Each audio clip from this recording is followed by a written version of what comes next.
Would you be surprised if I showed you this data chart from December of 2021 showing market share of the food delivery space? And DoorDash with a commanding 58% lead, and Grubhub down there actually losing some percent from quarters prior at just 15%.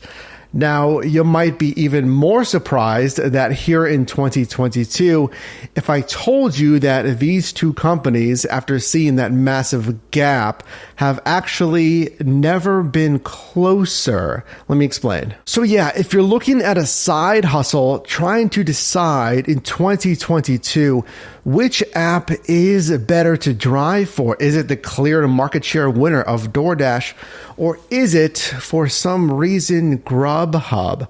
Well, after driving for both apps, thousands of trips between the both across several years, I have some very important things you need to consider, including a brand new update in 2022. So number one, understanding just the pay model, how you're paid as a driver. First, looking at DoorDash's pay model that frankly has not changed in years. We can see the base pay, it's time plus distance, and Dasher desirability. That might go up, let's say, if it's not as desirable from a fellow Dasher, and that base pay would go up because of that. Plus any promotions, any peak pay, which is a per delivery bonus, you'll earn extra on every delivery that you complete. And then challenges, which are batched bonuses. I complete, let's say, 5 deliveries, and then I receive the bonus. Plus tips, and you do keep 100% of customer tips, equals your total earnings as a DoorDash Dasher. Now, turning our attention to the Grubhub pay model, it looks a little more intensive, but honestly, it's pretty similar.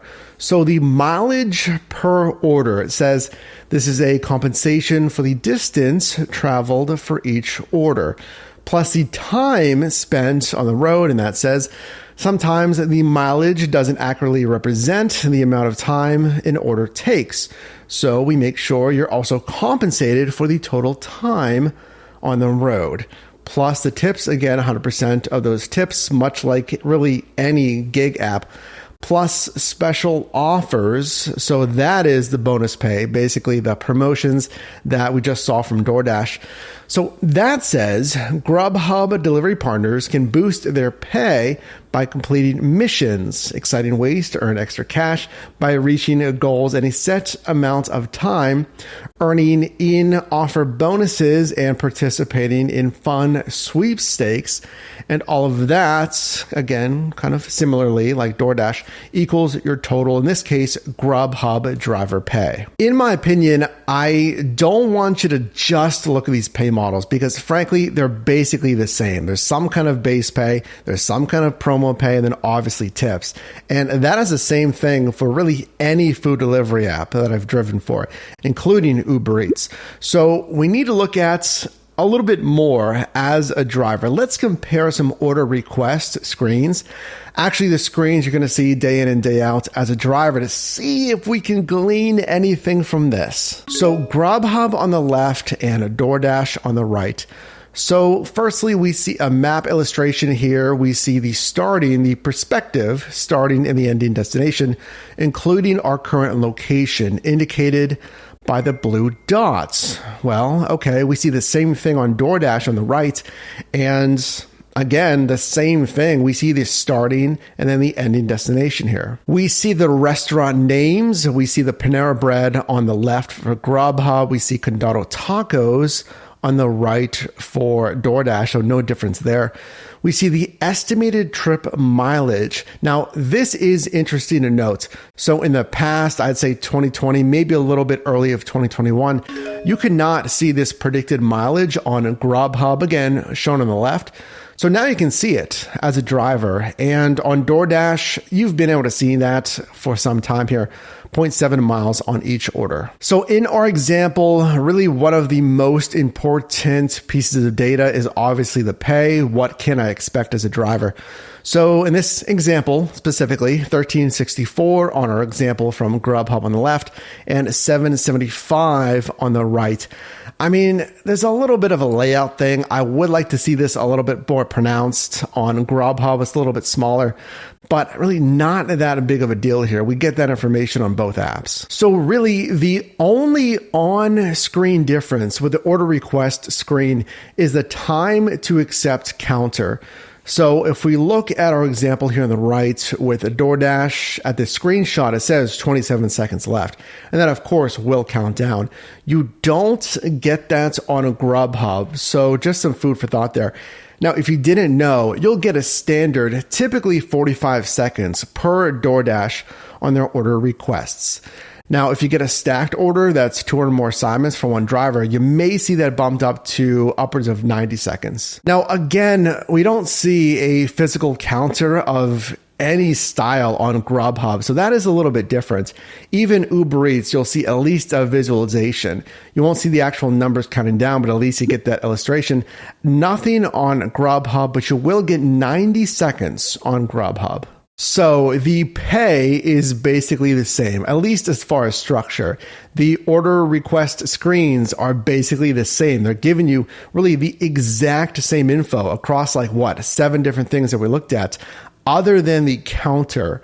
So one thing I would consider when trying to decide, all right, which one do I favor, again, sign up for first, etc., is possibly the order type.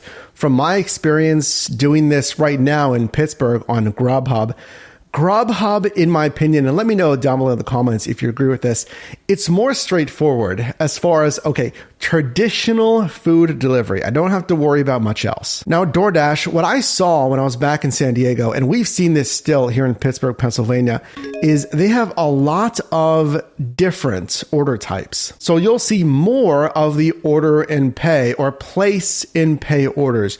You'll pay with the DoorDash Red Card. Now, Grubhub does have the same thing, but I just have not seen the volume of those types of orders that I do see with DoorDash. Now, a big thing that we've noticed on Grubhub that was really announced just within the last week or so at the time of filming this video is driver violations.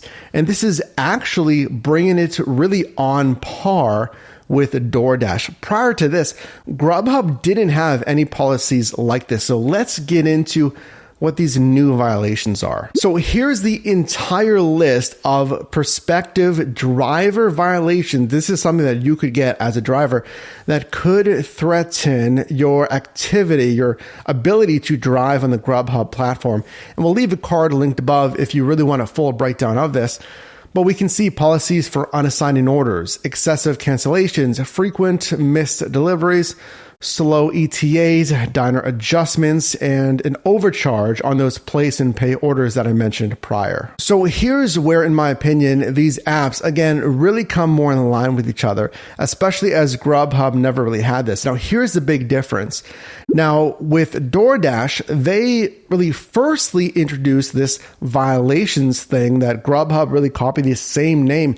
So DoorDash introduced their violations in late 2020. Now, really, there's only 2 violations shown here on the Dasher platform, is extreme lateness and the customer claimed that the order never arrived. Now, here's the tricky part with the violations is really, frankly, since 2020 with these DoorDash violations is we've never really received clear communication of, all right, how many violations should I really be worried about before I really have to worry about deactivation as a Dasher? And this is echoed on DoorDash's official policy that states, at this time, 1 contract violation for lateness does not constitute grounds for deactivation. However, multiple lateness violations could lead to deactivation. And we can see here, it's the same exact verbiage for order never arrived. Again, 1 contract violation, it's not going to be grounds for deactivation. However, multiple violations could. And the problem with that is there's no exact breakdown of how many multiple violations will actually lead to deactivation and what time span maybe you might have to worry about that. Versus on Grubhub, in their announcement, again, really just last week of these violations, they clearly stated you cannot get 3 violations in that list that we showed you in the last 90 days. And then they also stated that after 90 days, a violation that you received would fall off. Now, important to note, your violations on DoorDash do also fall off, but the real problem is again, how many violations do I have to worry about as a Dasher if I happen to get that extreme lateness or customer claim the order never arrived? Now, obviously, we don't want that on Grubhub, but at least there's a clear terms of service.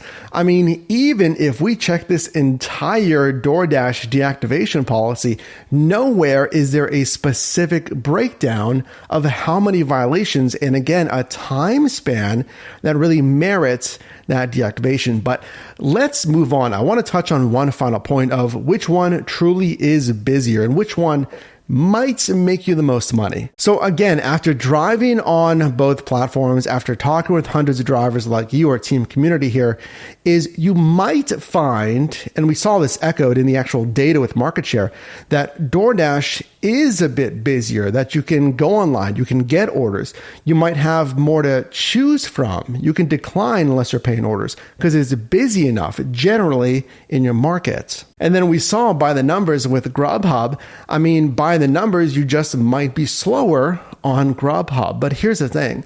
By my numbers, and again, let me know down below in the comments if you agree with this, but I've seen much higher tips from Grubhub customers, equaling a larger average per order payout on Grubhub. I mean, we've seen orders like this on Grubhub, $22, that would really be unseen or exceptionally rare on a DoorDash, let's say.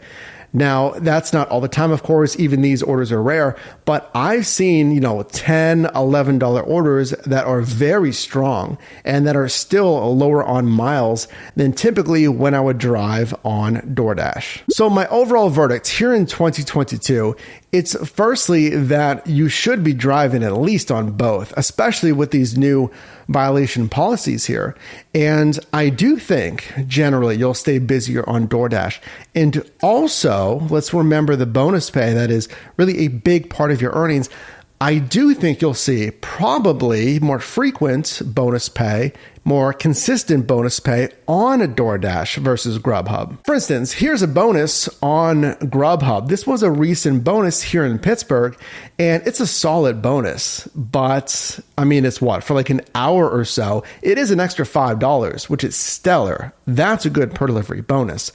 But I see very rare bonuses driving on Grubhub versus if you looked at DoorDash, let's say, there's predictable bonuses. It's basically the same days, honestly, every week here, and a good amount of peak pay, that per delivery bonus. It's pretty doable. If I were to give you a recommendation of which one to start, I would say go ahead, sign up for DoorDash first.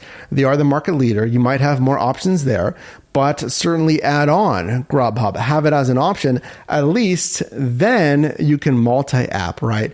You can go online with both apps, selecting the best order for you. And what we're doing now, especially, this is a big warning, honestly, in 2022, is protecting your side hustle, especially now with those Grubhub violations. So do let me know your thoughts down below. Who wins the battle for you? Is it DoorDash or is it Grubhub? Definitely comment that down below. If you did get value in this video, would appreciate it if you drop a like on this video. And you can also click or tap screen here for my newest video, as well as a video recommended for you, and I'll see you in the next one.